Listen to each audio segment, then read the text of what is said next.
Hi everyone, it's Doodling Debbie again with another video tutorial. Sometimes on the Silhouette Plus forum, different subjects come up and I always seem to think, oh gosh, I thought everybody knew about that.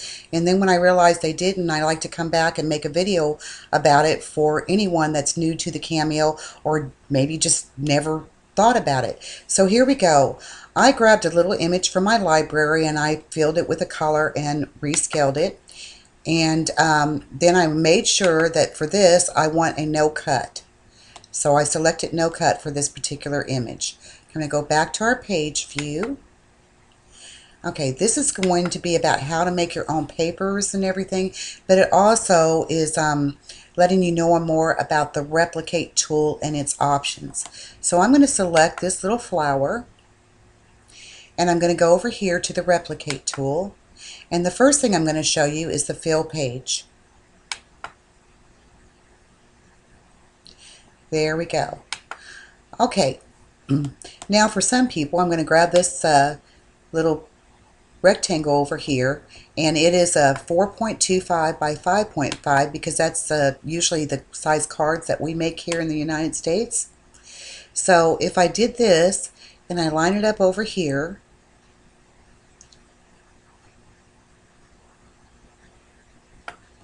and say I had an option and I wanted it just uniformly lined up just like this, then I would go in and select all or Control A, then go back to my modify tool and I would select crop.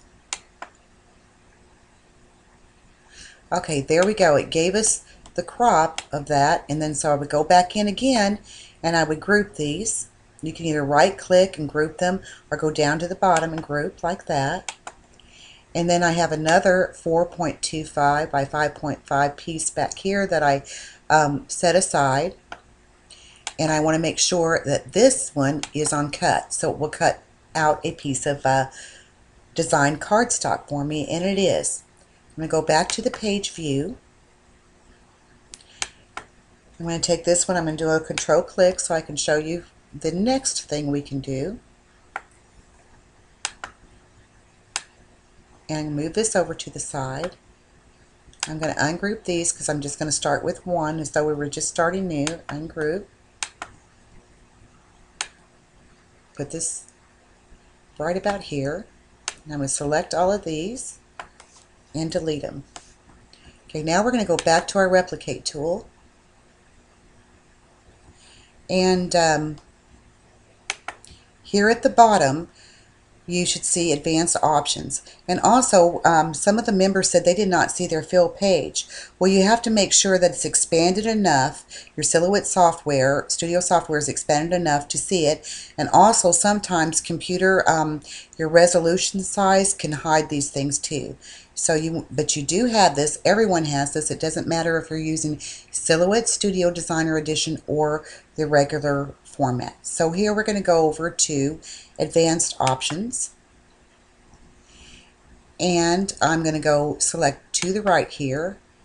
I'm going to highlight this and type in 10, and I'm going to go replicate. There we go.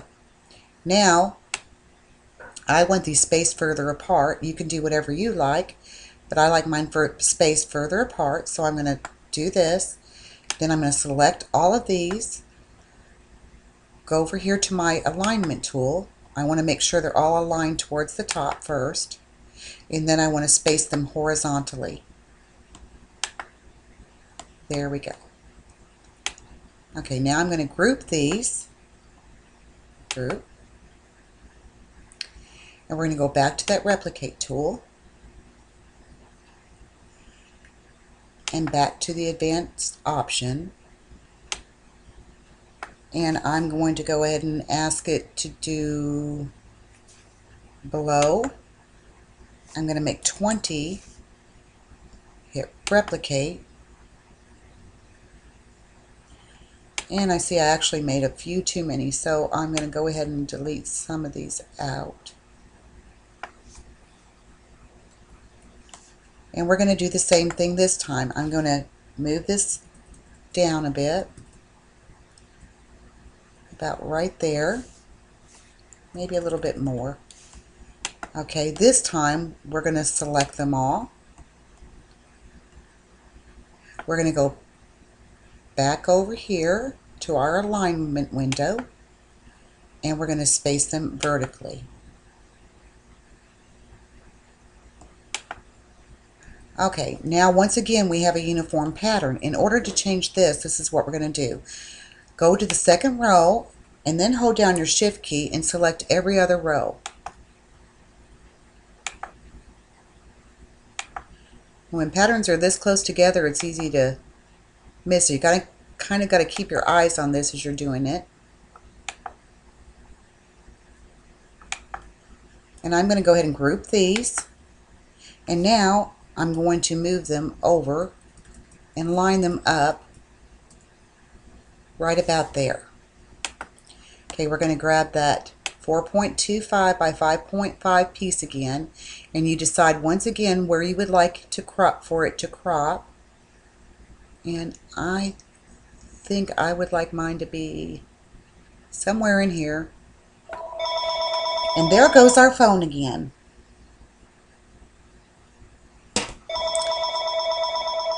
Okay, we're going to go ahead. I'm just going to let it ring, and we're going to go ahead and select this all. There we go. And we're going to go to our modify tool, and we're going to select crop. And it's going to take a moment. There you go. Okay, I didn't select a real great crop here, so I can actually just go ahead and hit the shift key and select these little things and get rid of them.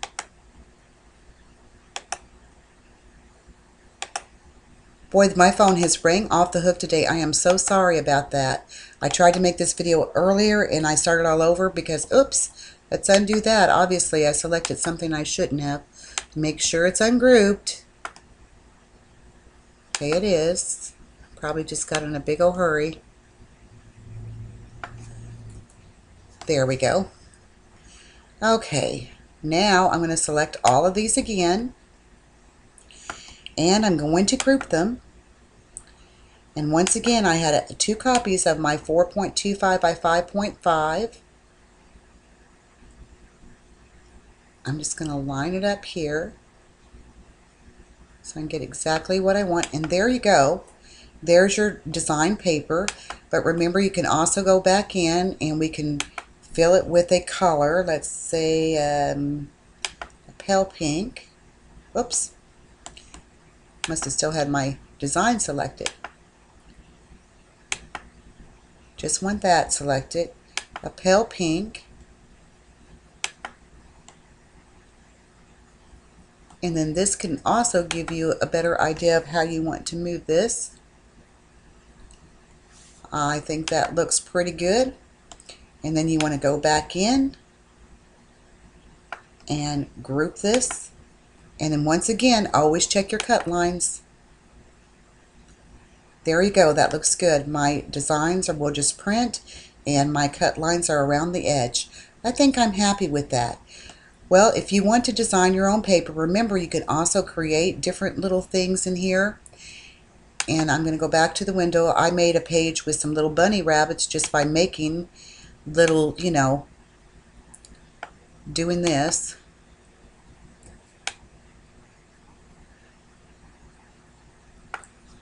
And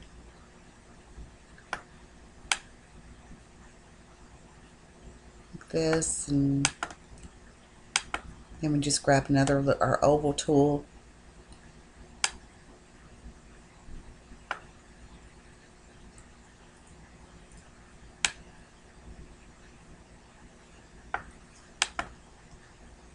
And I'm making this kind of fast. I would actually spend a little bit more time on it, but I just want to show you how you can make a page full of any kind of design that you want that's designed in Silhouette to make a pretty pattern paper. I'm going to go ahead and mirror that right. There we go. We're going to weld this little bunny. And we're going to fill them with some color, and the same thing as the line color. And once again, you want to make sure that this is no cut, and it is. Okay, we're going to move this over to the side. Go back to our view.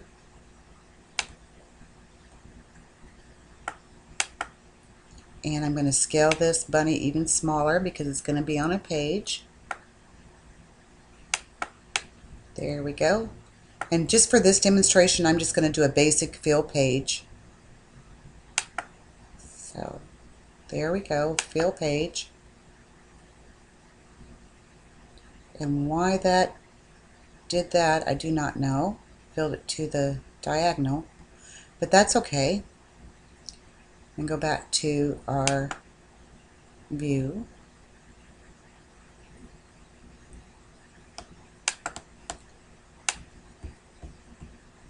I'm going to select all these. I'm going to group them. I'm going to go to the rotate at 90 degrees counterclockwise.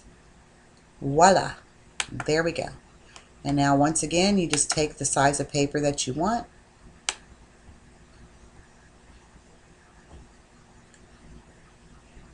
Figure out where you want it.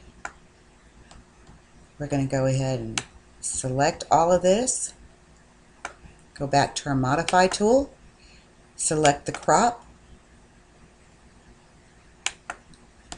And I didn't make another little page to sit on the side, but you know what you need to do now.